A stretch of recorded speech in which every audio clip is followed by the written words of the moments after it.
So you are on a shuttle, which is descending towards the surface of the planet, and it's an absolutely barren planet, completely devoid of all life.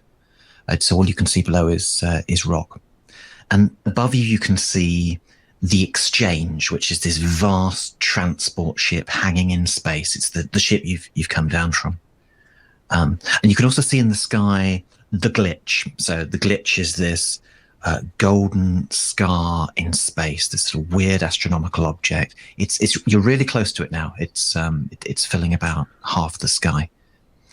And you're descending, and you have a voice on your communicators which goes, "Associates, this is the Exchange. You're descending to the planet Onal. Botanist, please report." Per usual, there's a very long pause as she's looking at something or paying attention to something that's not her comms. Oh, botanist here. Sorry.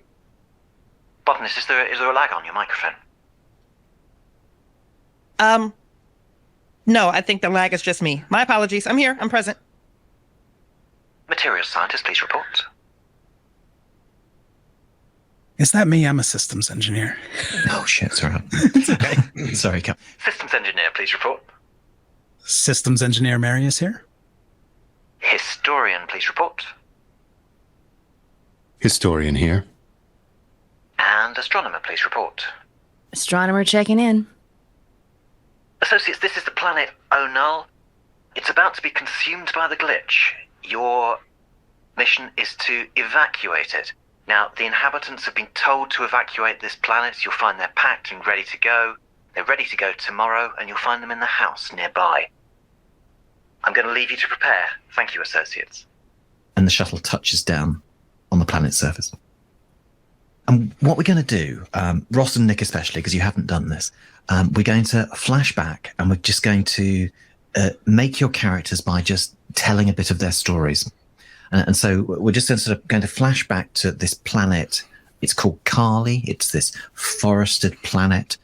There's one side of it which is really lush and beautiful and serene. And so Marius and Mia, that's where you come from. Yours is also very beautiful, but Extraxa has moved in more recently and has started kind of cutting down swathes of the forest. Not necessarily near you, but you can see it happening. So, all right. Can we start with a scene with the two of you? So I just want to let's start with you, Ross. So give me an idea of what your character looks like as a child. I know I'm asking you to make this up, so just make some stuff up. Looks like as a child? Okay. Yeah. I just want you to picture a very, very slight and pale, bookish young lad. I don't know what the status of optometry is in this particular future, but if Okay. If there's whatever the future version of LASIK is, he's either had it or he's got regular run-of-the-mill, like incredibly thick glasses, or perhaps there's been some sort of like ocular implant or something to aid in reading, which is his main pastime. That's absolutely amazing. So actually, your ocular implant. Let's say your parents got a sort of minor job at the Extraxa recruitment center, just like administration or something like that. And so actually, it's their benefits which let you get that ocular implant. Can we do that? Love it. Yes. So thanks to the company. Absolutely. I was able to. I was given the sight that began to fail when I was quite young.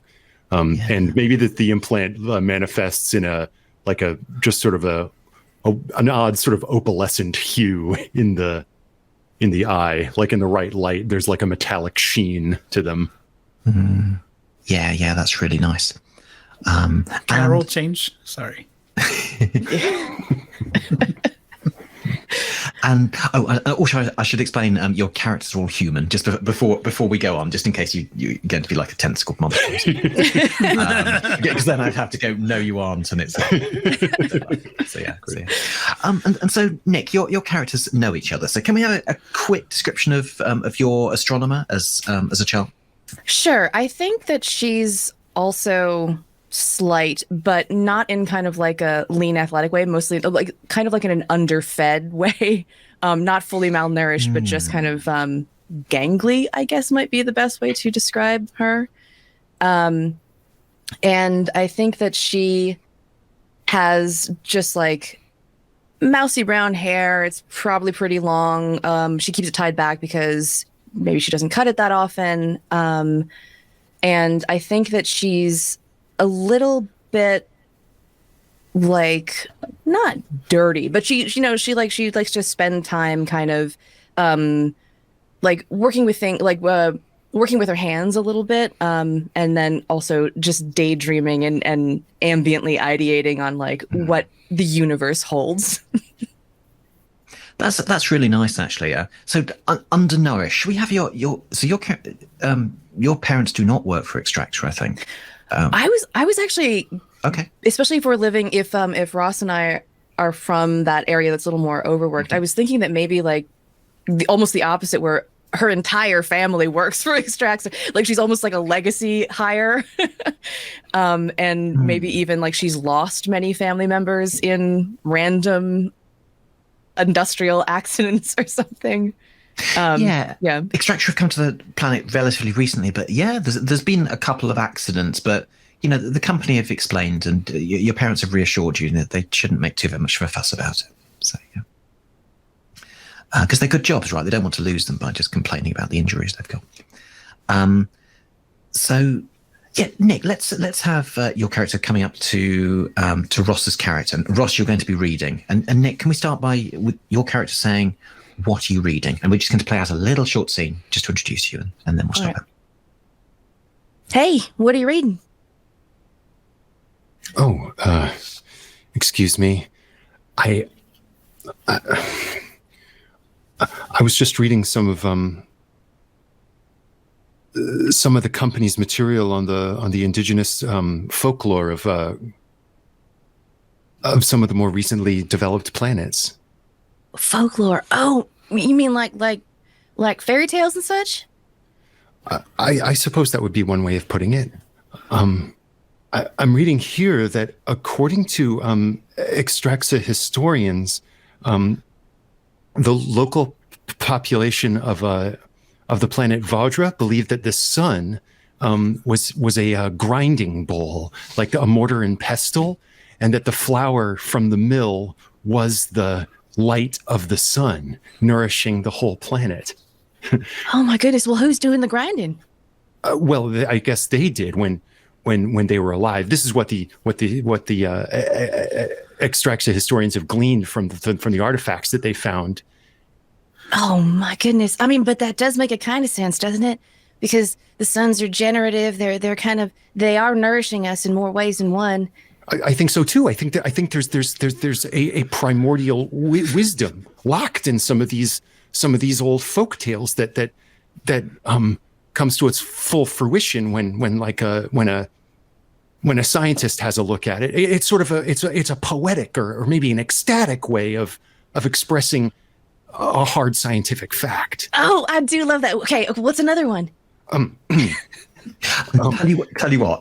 As I make you generate more folklore. Can we just kind of just cut out? And you do say another one, but we'll kind of almost like fade out at that point, and we'll just imagine the camera pulling back, and you can see this sort of one of the last swathes of forest on this side of the planet, and there's the Extractor building in the background. I didn't want to stop that, but also I was torn between not stopping it and just like skipping the scenario tonight and just listening to that scene for 3 hours. No, that's really, really beautiful. And then what happens is let's have your characters sort of displaced across the planet, because eventually your region is completely deforested. And then you'll go into the same school as Marius and Mia. So Nic, your character. Have we got a name for your character yet? Or I think she's named Darby. Darby. Darby Mason. That's really D-A or D-E? D-A. Cool. All right. So Darby Mason, just instinctively give out of Marius, who's a systems engineer, and Mir, who's a botanist, who would your character go to? I think Mir. I think yeah. There's something about like plants. Let's say the you know how like broccoli's has fractal growth patterns, and there's like mathematics in botany as well as in astronomy. I think that there's probably like a also like who wants to get to know Cupp? Sorry. No one's ever chosen me unless it's violent. So you're in good company. Low hanging fruit, honey. So Bridgett, can we have your character is going to be growing broccoli? Is growing broccoli? Is that what I heard? Yeah, I think so. I think that's good. I don't know if your character was doing plants on board, but while she was on Carly, but she is now. So yeah, you're tending broccoli. Maybe it's your parents' garden, and so that's what you're doing. And can we have Darby coming along and saying, fractals? Fractals? And Mir is not crouching in front of like a row. She's like laying down, like chest and like hands and palms. And she's just looking at this one little piece of like green sprout that's just, crusted the surface. And she goes, huh? Fractals, fractals, those kind of infinitely repeating patterns. And she looks up, she goes, oh, Darby! Hey! She jumps up and then just with a chest and a face full of mud and dirt, she just slams into you with this massive hug. Heartily returned. Come on. Look, Dad found me broccoli seeds. Fractals? And then she just plops back onto the earth. Darby's right down there with you, kind of like assuming a similar posture as yours. Yeah, fractals. The broccoli, that's how it grows. Wait, what? I'm present. I really am. I'm here. Fractals is how broccoli grows? Don't worry about it. So what are you looking at? What are you trying to find in it? I don't know. I think I was just trying to see if it would say anything to me. And I know it's not actually going to speak to me. I'm not that person, but it's just, look, she nudges into you and then nudges forward. It's like, it's coming up. and actually that's a beautiful, it's nice that these scenes are really quite short. So yeah, that's absolutely beautiful. Let's leave it there with you just sort of nudging against each other and looking at the broccoli. And what else shall we do? So you guys go through school and then you go to the Extractor Recruitment Center because it's, basically the only show in town, and you sort of go through their recruitment process. And Ross, have we got a name for your character yet? Pierce. Pierce. Is that P-I? ERCE. Oh, there you go. Cool. Because otherwise I'll write it down wrong, and then in 3 sessions' time we'll disagree about it. Something will come up where I have to spell it or something. Cool. No, that's really good. And so, Pierce, can we have you with Marius? So Marius will be coming out of the recruitment center, and Marius, you see this really smart-looking guy who obviously, looks as though he's done loads of the work. And let's just start with Marius, wanting to find something to say and just saying, so how do you think that went? Hey, so how do you think that went? I mean, I think it went rather well. I have to admit, I'm more confident in my in the soft skills of interpretation than I am in the hard skills of the mathematics. But I did my best. Oh, good. I wouldn't have guessed by looking at you. Is that offensive? Sorry. What kind of job are you applying for? I know it's rather rarefied within Extract's structure, but I'm hoping that I can maybe get into the archives. Oh. No, that's cool. I don't think I've ever met anyone who worked in the archives. Yeah, learning some of the data about the various systems and planets, the nature of the limits of the exploration, but especially what has come before. I think only by learning the lessons of the past can we hope to have a benign influence on the future. Yeah. Hey, I've wanted to document the history of Headstick. Did you ever play Headstick? Yes, I've played a few times. I'll admit it's not my strong suit. It's not mine either. I'm more of a strategist, I guess you'd say. But he's going to pull a pin that he made out of his pocket. He makes these homemade pins for all of his friends, but he has one that represents head stick. So it's just going to be, it's like a little circle that vaguely looks like a face, and there's a stick kind of hitting the cranium there. Here, I want you to have this, and maybe when you get to become a famous archivist, you could, write the history of Headstick, and I can teach you anything you don't know about it. Oh, good. Maybe. Perhaps I can. Yeah. Do you know, in some cultures, there are annual ritual games played, and the losers are sacrificed.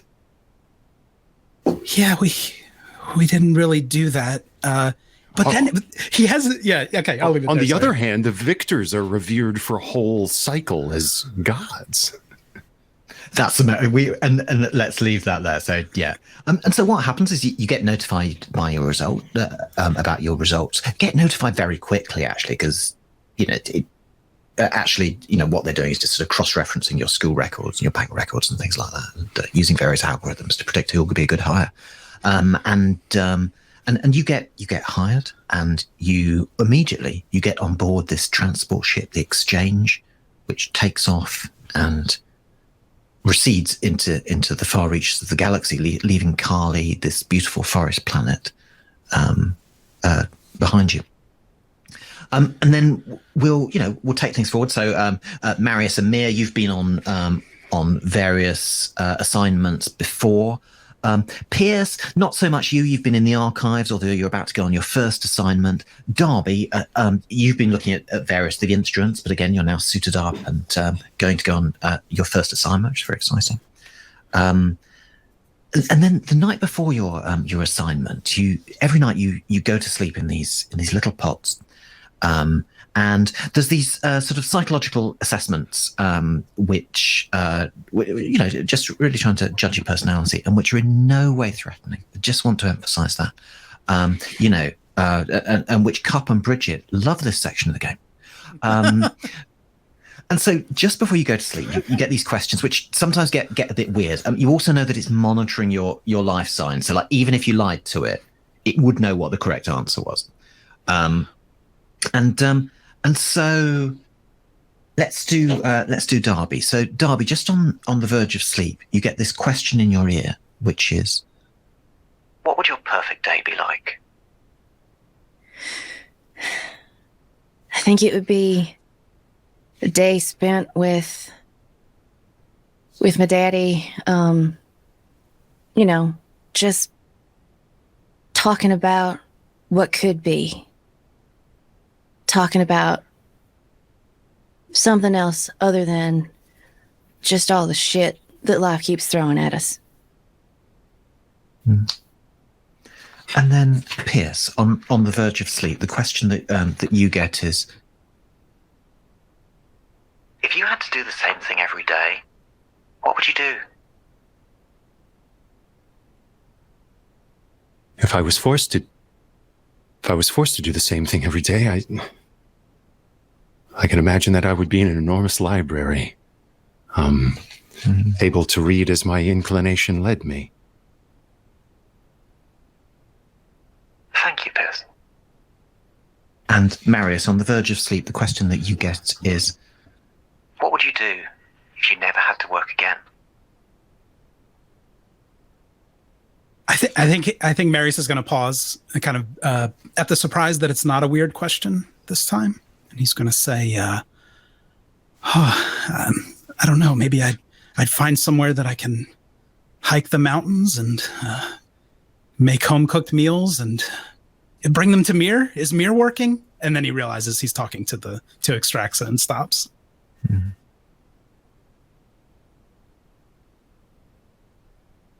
And then Mir, on the verge of sleep, you don't get a question tonight. God damn it, Graham! No, I can't do anything right. I give you a question, you don't like it. I don't give you a question, you don't like it. No, now I'm stressed out. I'm gonna roll a change die. I really am. because she has come to wait for these questions. She has come to anticipate these questions, and now she just got ghosted by a goddamn robot. Her change goes up by 1.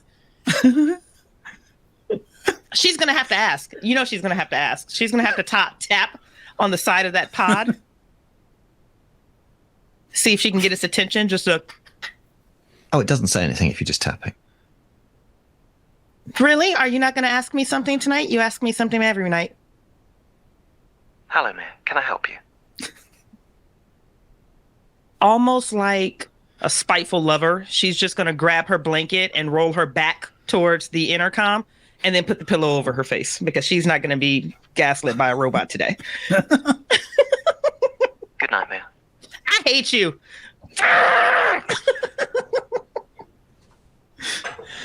And then cutting forward, you remember you're on the shuttle descending, and it touches down. Barren, absolutely barren landscape. The sensors are saying that the air is breathable.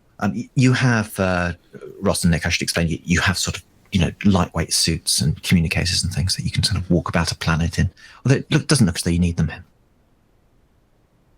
And the sun's moving across the sky. This planet, it goes around the sun quite fast, so the sun moves across the sky quite. You can't quite see it moving, but the days are short here. So there you go.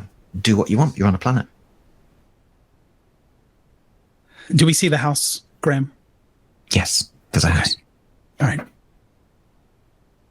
And I'm sorry, I've been taking swings here, saying that they're like in human populations around on other planets. Mm-hmm. This is maybe a historical question. Who would these people be? Where did they come from? Are they native to this planet? Are they the children of colonists? Like how long ago would the original settlers have come here? Like that sort of thing. Well, brilliant. I mean, let's do a roll for that, right? So, and let's you'll be kind of using you all have scanners and things, and you can run searches of the archives and files and things like that. Great.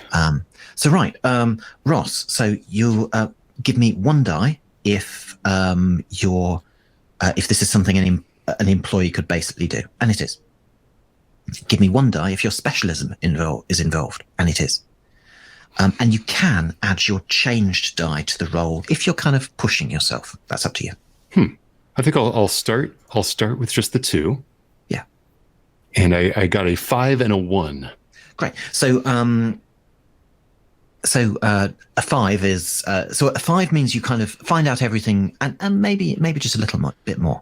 So yeah, who are these people? So extracts are set up watch stations on various planets. So it's on a lot of the planets around here, looking at the records, what they did is they would sort of set up a station to kind of monitor the planet, see if it was safe for any sort of further activity, and they would send down an extractor team to sort of stay in that watch station and just monitor it. What you're also finding out is that a lot of the planets in this area, especially close to the glitch, there was some sort of problem. There was something very dangerous there, but the records are kind of a bit unclear, and in particular, the dates on the records are very odd and sometimes don't quite make sense. They don't line up. There's a 2-year gap when you wouldn't expect a 2-year gap, and then sometimes stuff like that. Okay. Sometimes a date is erroneously recorded, which is before the date before. That's nonsense. Okay.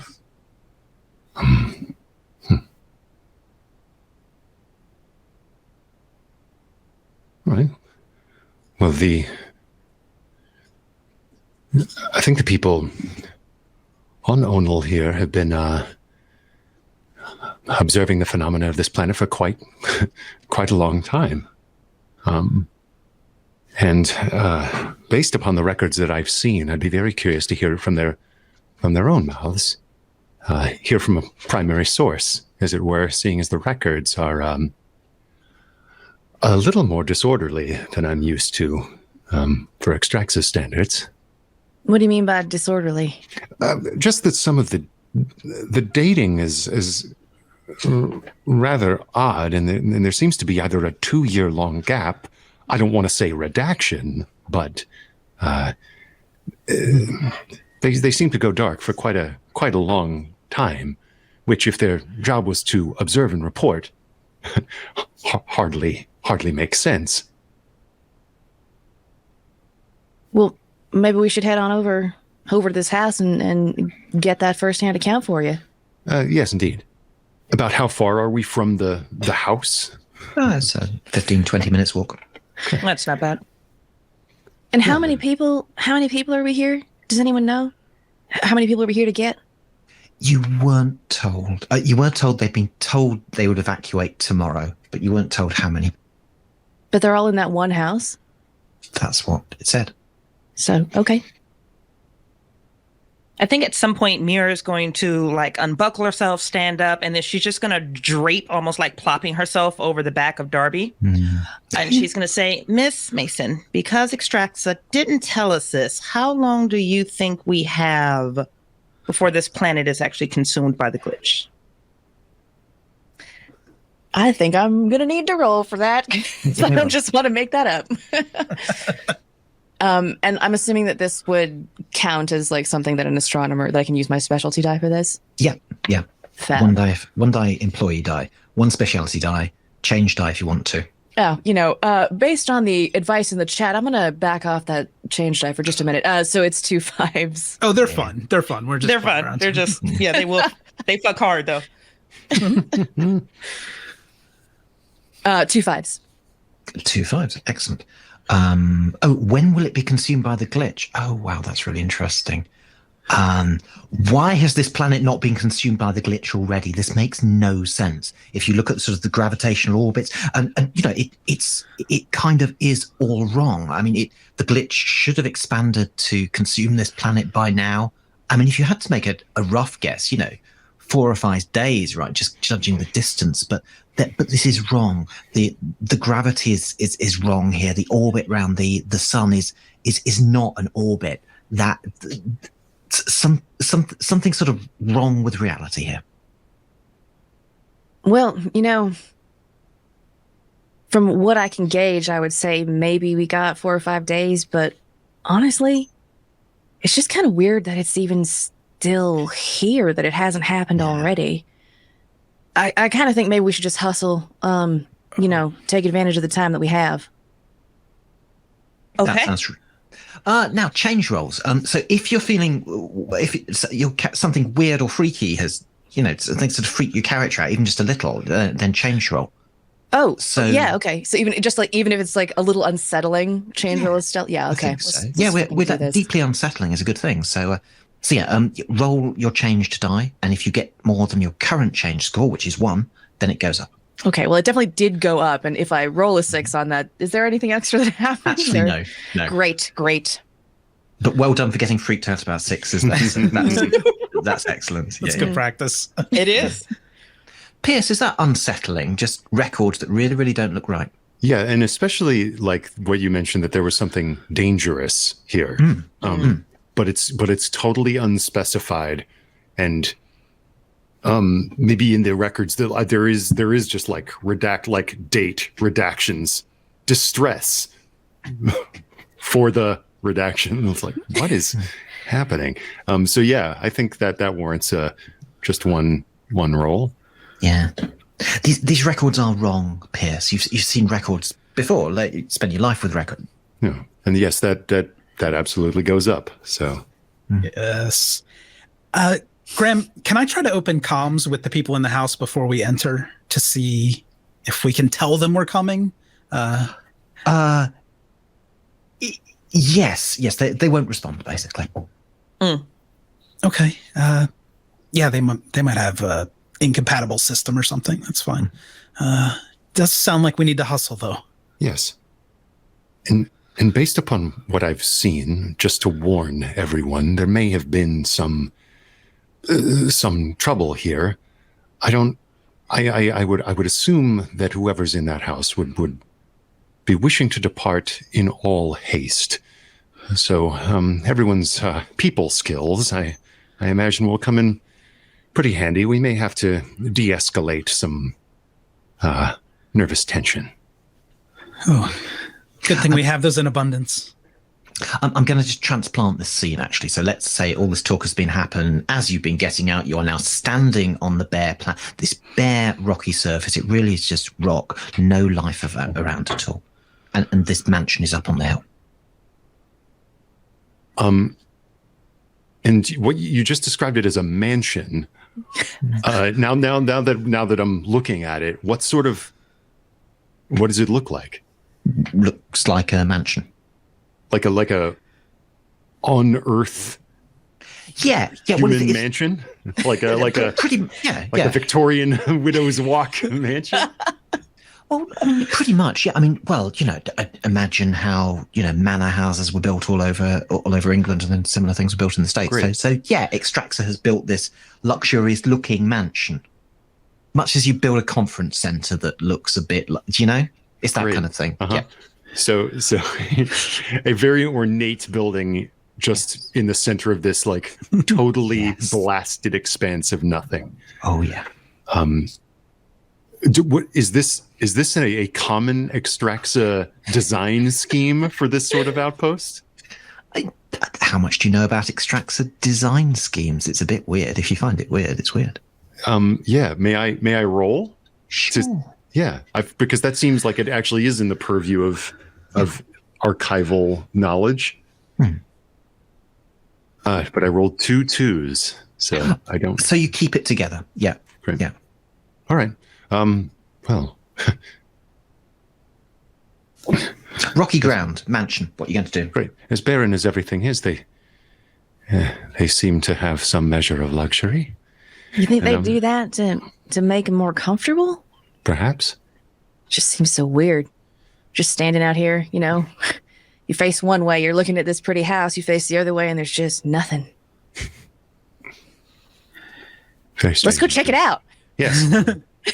And there is, as you get, there is this discordant music sort of playing, and this sort of light music sort of wafting from the house, just as you as you're just listening. Oh, good. I'm just doing this with the keyboard. It sounds... I think it's funny. I'm going to stop now. But yeah. That's good. It sounds like there are people inside. I was worried when I couldn't open comms that, maybe they died, but it seems good. You sure that's not a recording? You know what? I think we should probably get moving. Yes. Yeah, they're expecting us, so Yeah. at least I hope. Are you just walking up to the mansion? Yeah, are the windows covered, or can we see anything inside before we knock? Oh, that's interesting. Well, you're looking the main body of the mansion. So there's 2 wings, and then there's like a main body of the mansion. Where are you looking? Do we walk by one of the wings to get to the main body, Yes. or are we... Okay, Yeah. yeah, let's do that. As we're walking past one of the wings, kind of try to peer in. They look a bit empty in there, but those look like mostly like servants' quarters in there. So maybe they just don't have staff at the moment, which would sound about right, wouldn't it? Okay. You said we had scanners. Do we have any kind of scanner that could scan for life? Sure. Give me a roll. Yeah. I don't know that this is probably just one, right? Well, unless you want to add change. I got a 4. Good I'll roll, sit though. on that change for now. Cool. So for a 4, a 6 would have been really fun there. But for a 4, yes, there are life signs. I think there's about 6. If I've got that wrong and it's 7 or 5 in the adventure, then I'm not being weird. So there's about 6 humans. They seem to be mostly on the upper level at the moment. Well, I'm definitely getting life signs. Seems like they might be upstairs, though. Yeah. Are they going to fit in the shuttle, or is it a whole mess of them? Seems like just a half dozen or so. Oh, thank God. Okay. Yeah, let's go get them. This is a really big estate for 6 people. Maybe Extraxa did a previous extraction? Yeah, that's what they do. I mean, it's right there on the label, Yeah. Damn. Extraction. It's what we do. Nice. I hate everyone. Mir, what do you think of this planet? Like, what are they living on? Just supply kits, or? It would have to be supply drops, right? I mean, I'd have to get onto the ground and run some tests, but I can't see anything here viable for growth. Yeah. You can run tests if you like. They could synthesize food. There are food synthesizers, which you could manage it. Yeah. Yeah. We'll find the hydroponic chamber. Let's roll in. Okay. There are 2 entrances, just so you know. So you can enter through one of the wings, or you can go up to the big door.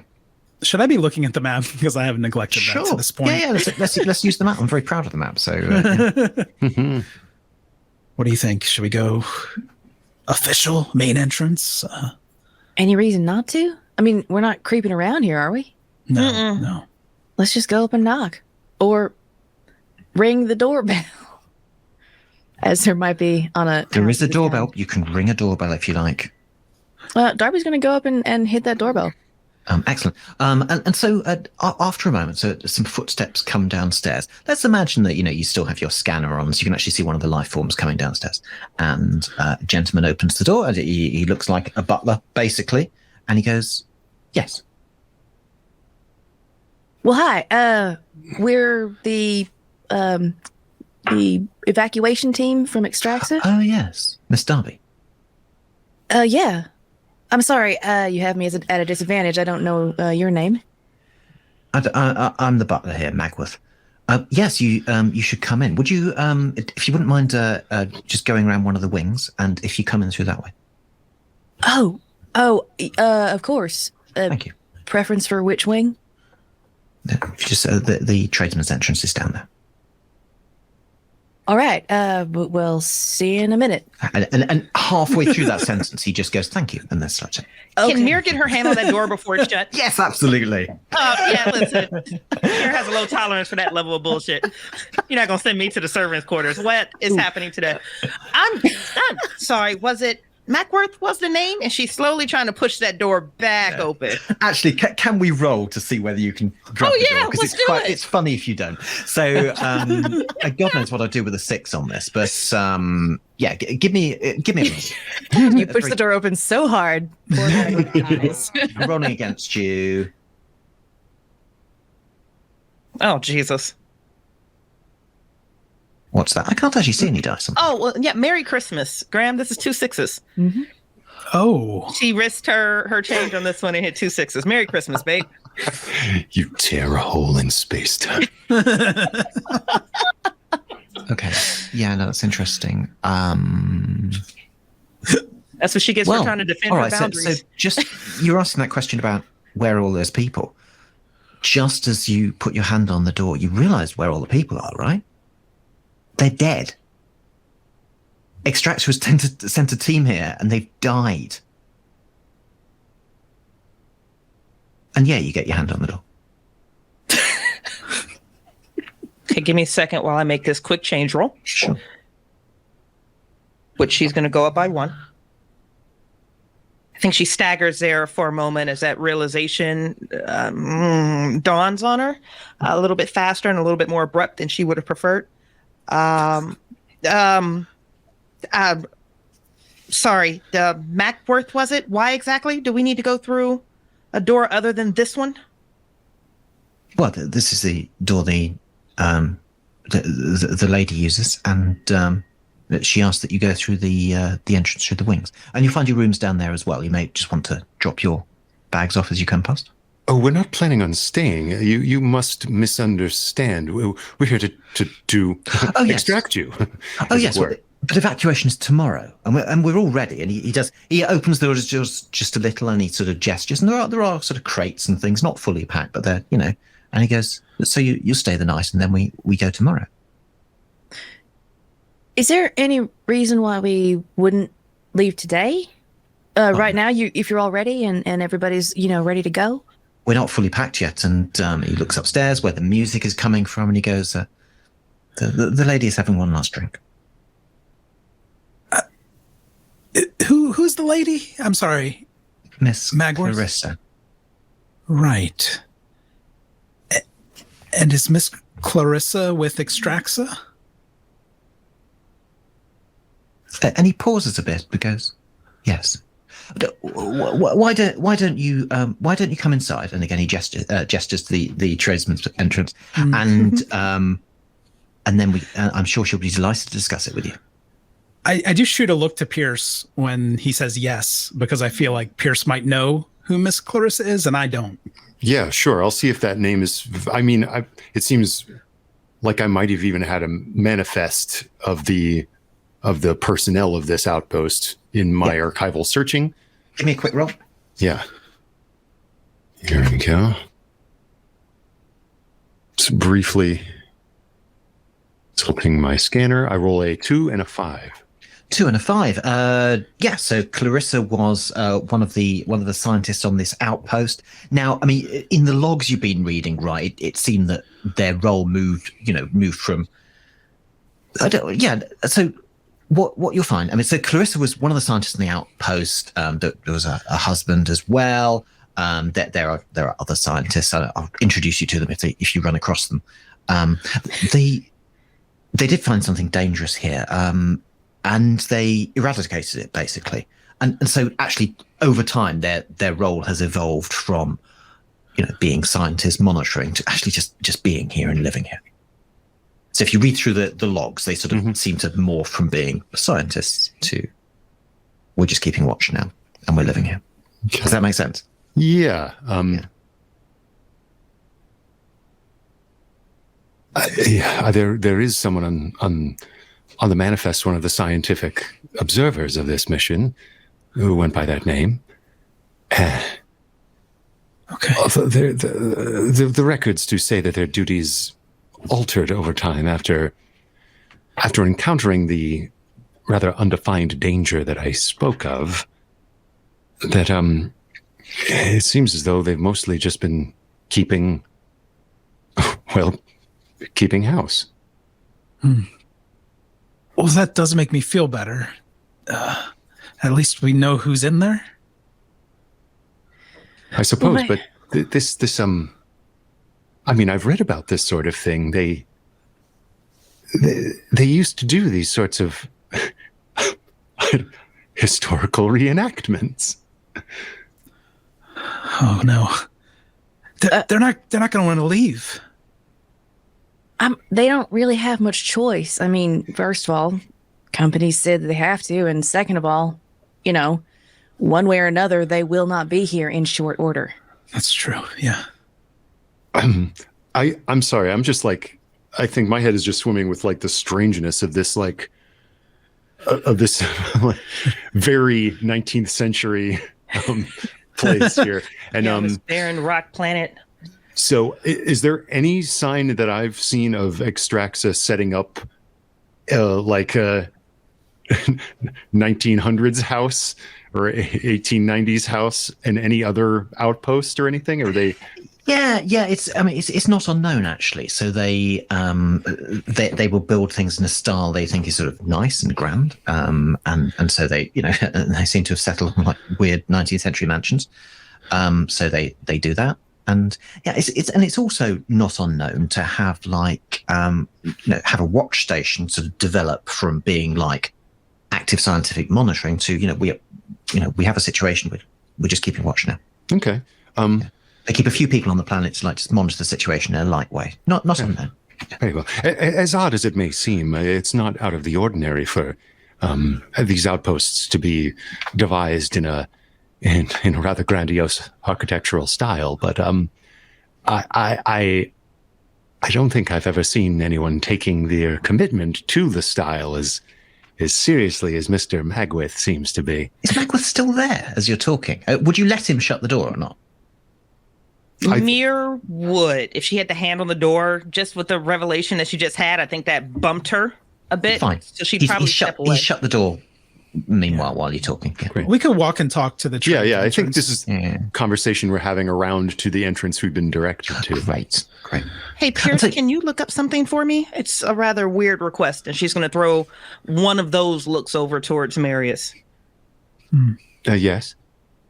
Can you check to see if there's an obituary for Miss Clarissa, or a manifest that has a date of death or a cause of death?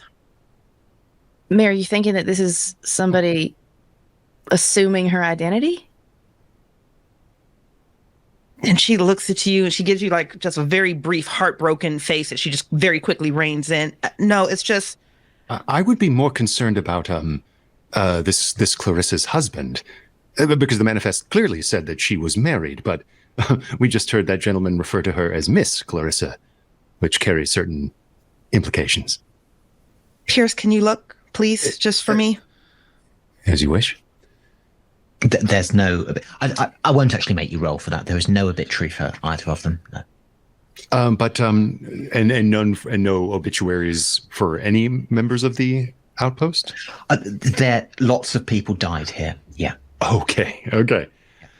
There are quite a few deceased on this particular mission, but in fact, give me a roll for the.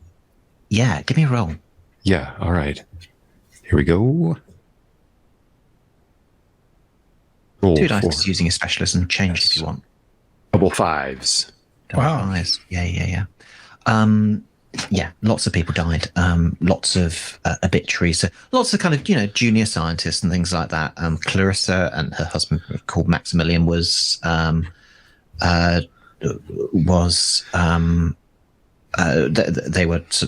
the scientists in charge.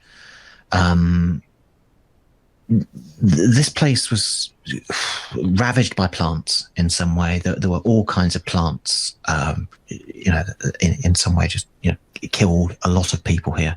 Huh. And now, if you look out over the landscape, you can see it's barren, but it's as though the plants have been burnt out. You can see little, the pattern ivy makes on a wall, right? Mm-hmm. So you can see that it's like that. You can see these little burnt out plant shapes. Okay. This falls rather under your purview.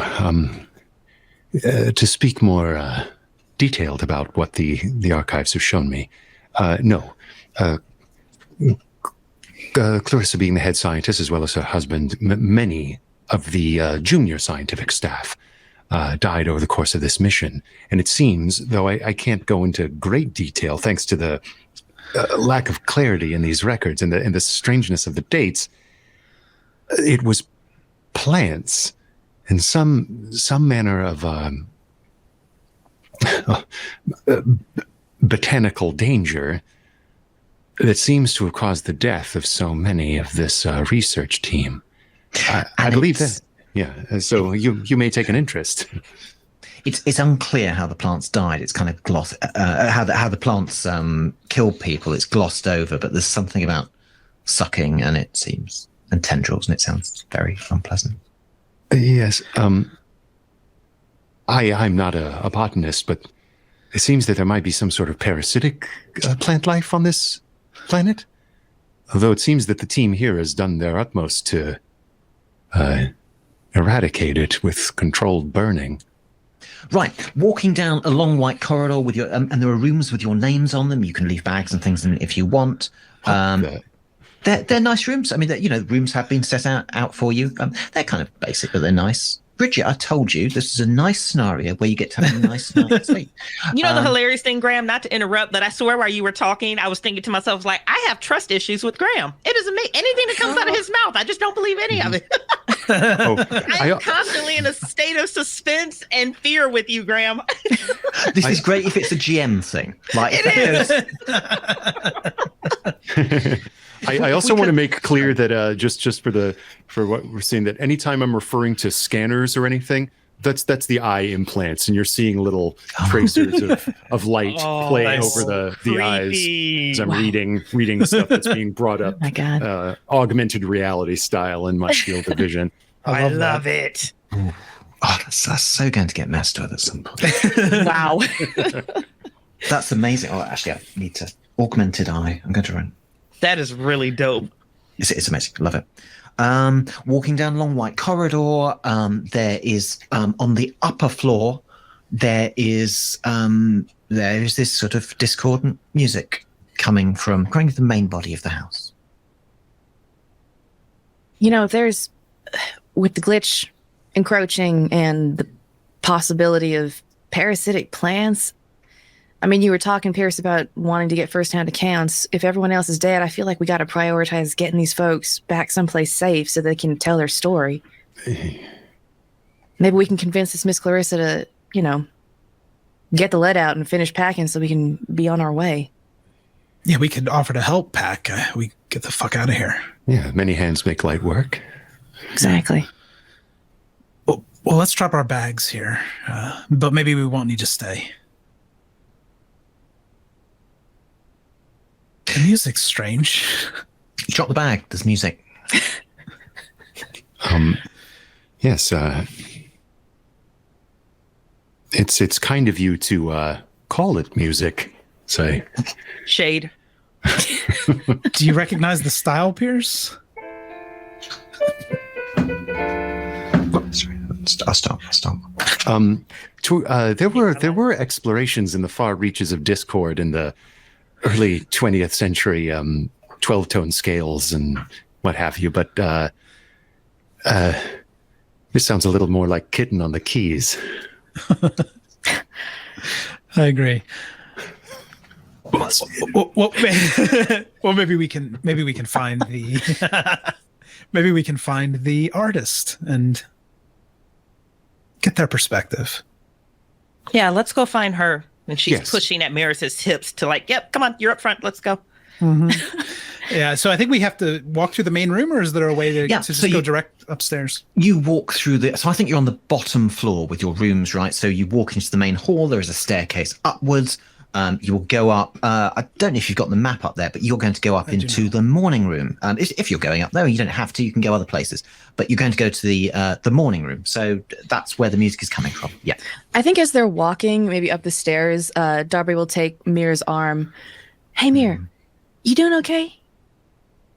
You just seem a little, I don't know, heightened. It's still uncomfortable that you know me that well. And she's just gonna lag back for a second.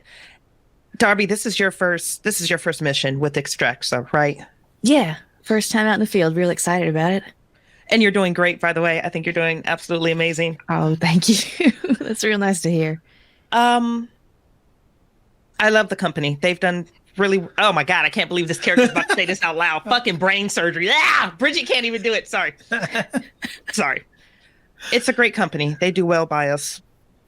But I'm starting to pick up on a theme that not everything is always as it seems. I would just fractals, right? I would just be prepared for the unusual. All right. Well, you know me, I love the unusual, so fractals. I'll keep my eyes open.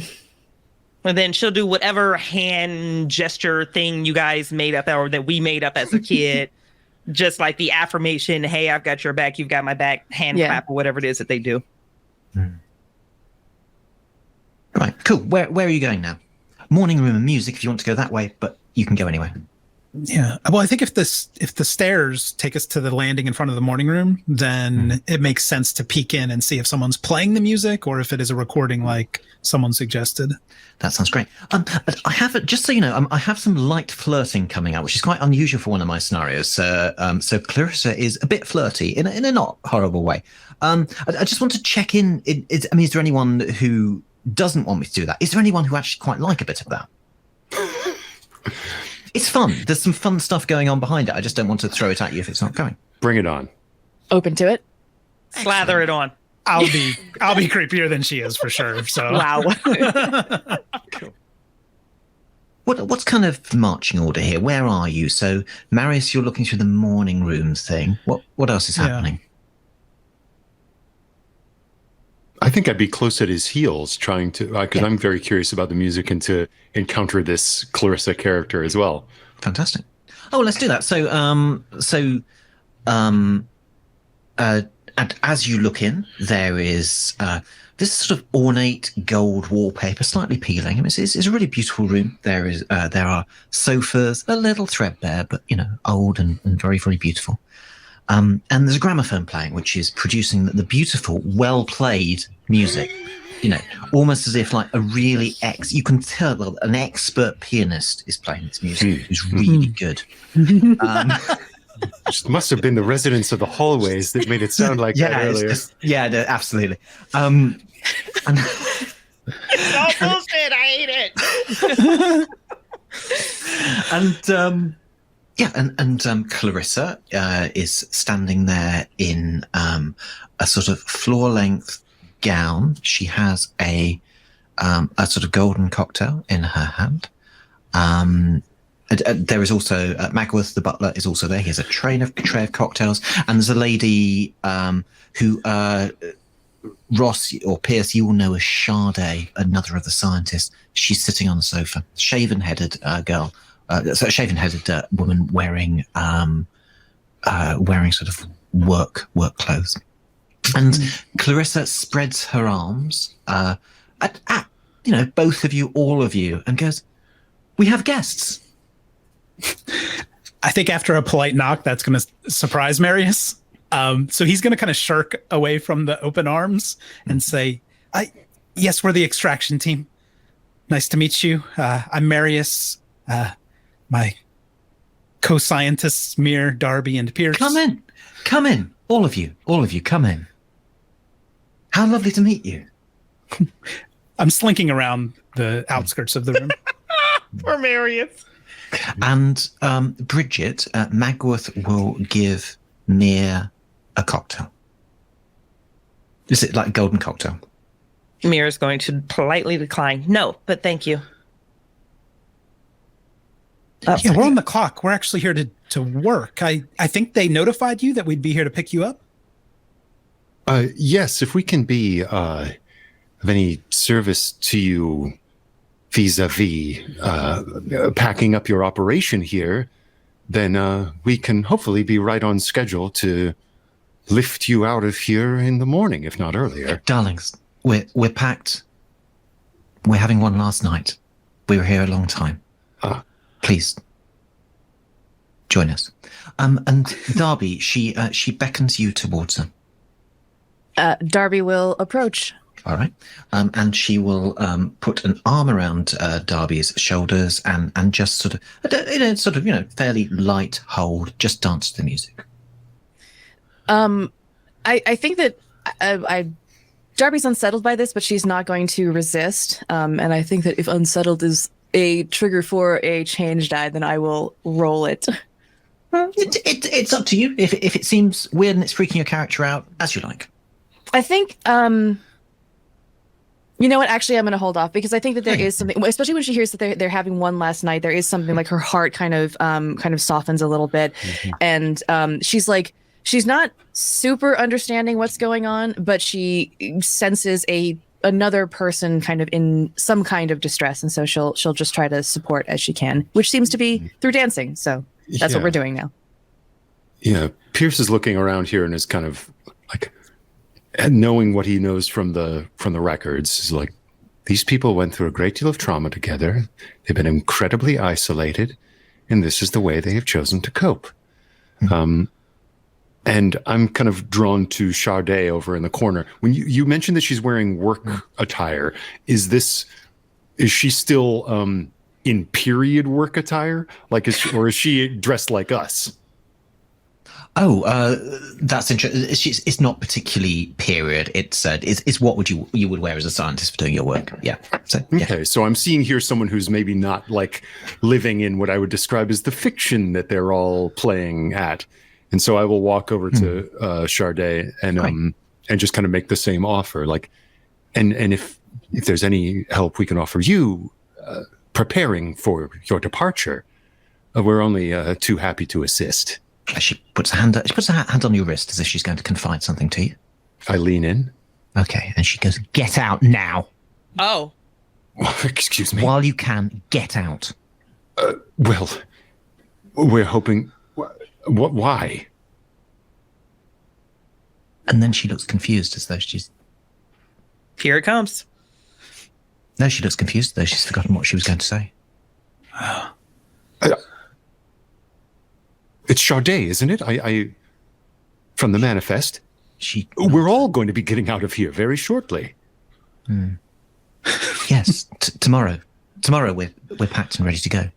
I understand that you've been through a lot here. Yes, there were many years. We're through that now. They're all gone though. The plants. Yes. Don't worry. You're in good hands, and you'll be safely back aboard the exchange in 24 hours. She nods, and her hand is shaking on your wrist, so she's very scared. And this is unsettling, and so I will roll that change time. Yeah. I was hoping we didn't clock any of this. And it goes up by 1. Nice. What, and I might kind of like get down next to her. How many, I've been told that there are 3 to 6 others among you? 6, I think. 6. Well, I might just drift away from that conversation if you don't mind, Ross, absolutely. and just check in on the others. So, Marius, we haven't come to you in a while, actually. What are you up to? Okay. Are Darby and Clarissa still having their little tango? I want to walk in, kind of standing maybe 4 or 5 feet away from them as they dance, and I want to talk to Miss Clarissa and say, Clarissa, if I could make a proposal, maybe we could have a little soiree for the next hour or 2 while we help pack the rest of your things. But you said you're packed, so maybe in 2 hours we go back to the shuttle. We don't need a whole night. You don't need to sleep here. You can sleep on the shuttle.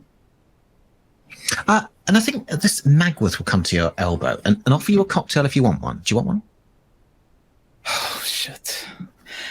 I think I'm gonna take it and hold it. I'm interested, but I'm reluctant to drink it. And he says, I think the lady would like one last night in the mansion. I can see that. That's why we're having this negotiation, Magworth. He drifts away. He's just, I mean, you can talk to him if you want, but he's... Yeah. What does the drink look like and smell like to Marius? It's gold, and it has this sort of, I don't know, sort of saffron, sweet smell. It's very beautiful, a bit herbal. Is it like glitch gold or a different gold? Oh, yeah. To Marius. Same color as the glitch, yeah. Okay.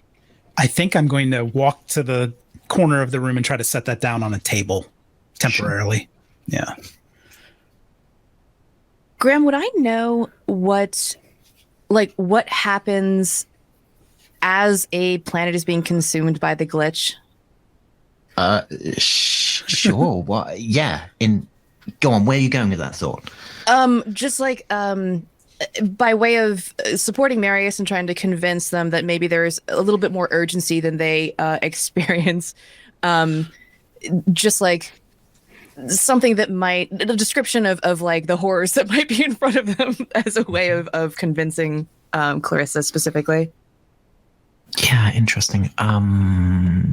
I'm trying to think where to go with that because honestly, I don't think you're going to persuade them to leave, and we'll just. Do you know what I mean? Yeah. So, that's cool. Yeah. Okay, so well, we can just narrate it. Should we just play it out? So go on. Yeah. So as she's sort of dancing with you, can murmur in her ear or talk to her or do whatever you want to do.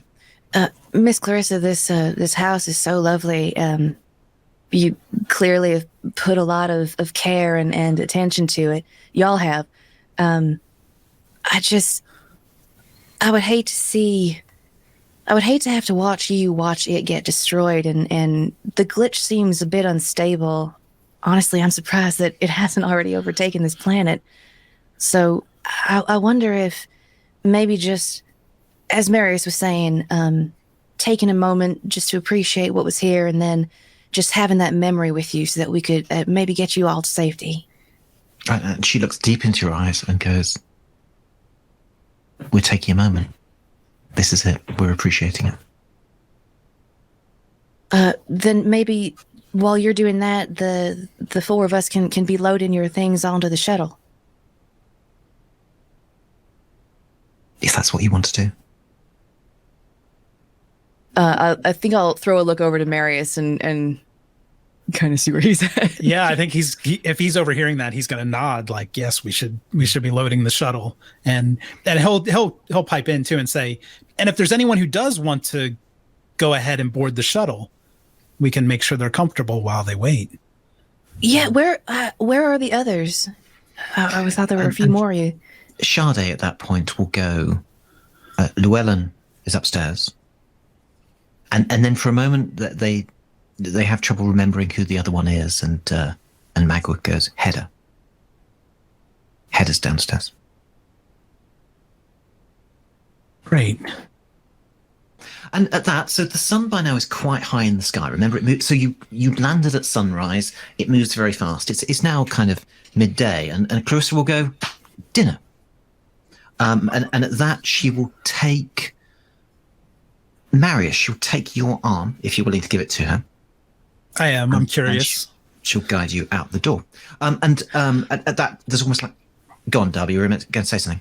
I think if Clarissa's walking away with Marius, I think Darby will go over to Pierce. Pierce has a manifest, right? Or has like information from the manifest. Mm-hmm. I think that just very quietly, if he's a little bit disengaged from Sade, she'll say, "Hey, Pierce." Yes. Maybe I'm just not hearing his name right. Is Magworth on the manifest? And I will search that name. Yeah, interesting. Let's just let the roll from the manifesto. Yeah, he's on it. He's one of the junior staff. Repurposed as a butler in some way. Yeah, great. And yes, Hedda, and Llewellyn. The other names they mentioned. All the names mentioned are part of the scientific or the technical support staff. Yeah. Yes. Okay. What I believe we're seeing here is a collectively held traumatic response to this mass botanical death event. Did you hear her? They're whatever happened with these plants and the deaths that they caused has deeply affected them to such an extent that they're now operating within a collective delusion. Well, I worry that they may not wish to leave at all, and if we are going to get them back onto the ship, persuasion or force may be necessary. Oh, I mean, I hope it doesn't come to that. Well, if they're in a delusion and they're wanting to stay here, I mean, that can't be healthy for them. Maybe we should be a little more insistent. I don't know. Do we have like sedatives on the shuttle or something? Perhaps. But take care. People are very protective of their delusions, and if we are too rough with them, they may lash out. There may be a gentle way of guiding them back from the brink of this. I've read about this happening in many situations where groups of people are left isolated for incredibly long stretches of time after experiencing deep trouble. Here's a weird question. Is there any like benefit to kind of participating in you said reenactment, but this like period piece that they're living in, this delusion that they're sharing? Is there like something we could, I don't know, do or say to make ourselves a part of it to be more persuasive to get them to leave? That may be the way of going about it. This is a way we can gently herd them towards their departure. If we begin to participate in their reenactment, as it were. That's actually really beautiful. Let me just play on that a bit, and Magworth will just say generally to the room, if you would like to dress for dinner, the clothes are in your room. Thank you, Magworth. Yes, we will endeavor to make ourselves presentable for the evening's entertainments. Thank you, gentlemen, ladies. All right, what do we all do? There is a bit of a slow procession down to dinner now. Clarissa is just wandering down slowly. Charlie is following her. Where are we all going? I assume I wasn't privy to their conversation, so I'm just going with Clarissa wherever she's guiding me. Clarissa is going downstairs into the dining room, which is at the just below the morning room, I think. I did shoot Mira a look over my shoulder as I walked out. I think Mira, with that look, is just going to put a finger up to her lips, and then she is going to try to fade out of view and see if she can hang tight on this upper level while everyone else drops down. I think Darby's gonna go check out those clothes. Yeah, I want to see if they've yeah, same. I want to see how thorough they've been. Well, I mean, let's do it. This actually hasn't happened in this scenario before, but I love the idea. So we're just going to do it. So so Pierce, in your room there is a beautiful suit, a dinner jacket, which is there. And Darby, I'm going quite strictly gendered. I'm happy to go away from that. If anyone doesn't like it, we can mess with it if you like. But also I like ball gowns. So Darby, at the moment, and do change it if you like. We're going to have a beautiful ball gown. Your character didn't grow up quite poor, right?